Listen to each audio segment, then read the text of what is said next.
ఈ Kia Clavis మార్కెట్‌లోకి launch అయిన తర్వాత అప్‌డేటెడ్ ఫీచర్స్‌తో ఎర్టిగా ఎక్సెల్ 6 అంటే 10,00,000, 12,00,000, 13,00,000 అప్ టు 15,00,000లో ఉన్న 7 సీటర్ వెహికల్స్‌కి టఫ్ కాంపిటీషన్ అయితే ఇవ్వబోతుంది.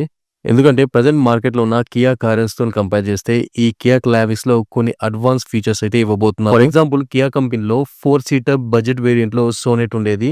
సేమ్ బడ్జెట్‌లో సిరోస్‌ని మార్కెట్‌లోకి అయితే తీసుకొచ్చారు అడ్వాన్స్ ఫీచర్స్‌తోని. సేమ్ అదే విధంగా కారెన్స్‌ని అప్‌డేట్ చేసి క్లావిస్‌ని అయితే తీసుకొస్తున్నారు. కరెన్స్‌తో కంపేర్ చేస్తే ఈ క్లావిస్‌లో ఏమేం అప్‌డేట్స్ వచ్చాయో చూద్దాం. ఇంటీరియర్ విషయానికొస్తే కారెన్స్‌కి, క్లావిస్‌కి పెద్ద డిఫరెన్స్ ఏమి ఉండదు. Same interior design and layout అయితే ఉంటుంది. 6 సీటర్, 7 సీటర్ కాన్ఫిగరేషన్‌తోని ఈ కార్ అవైలబుల్ ఉంది. సీట్ అపాల్స్ట్రీ ప్లస్ డోర్ ట్రిమ్‌ని లైట్ కలర్ మెటీరియల్స్‌తో అప్‌డేట్ చేశారు. ఫుల్ వీడియోని చూడడానికి ఇక్కడ ఉన్న ప్లే బటన్ పైన క్లిక్ చేయండి. ఛానల్‌ని సబ్స్క్రైబ్ చేసి ఇన్‌స్టాగ్రామ్, ఫేస్‌బుక్‌లో ఫాలో అవ్వండి. టెలిగ్రామ్ ఛానల్‌లో జాయిన్ అవ్వండి.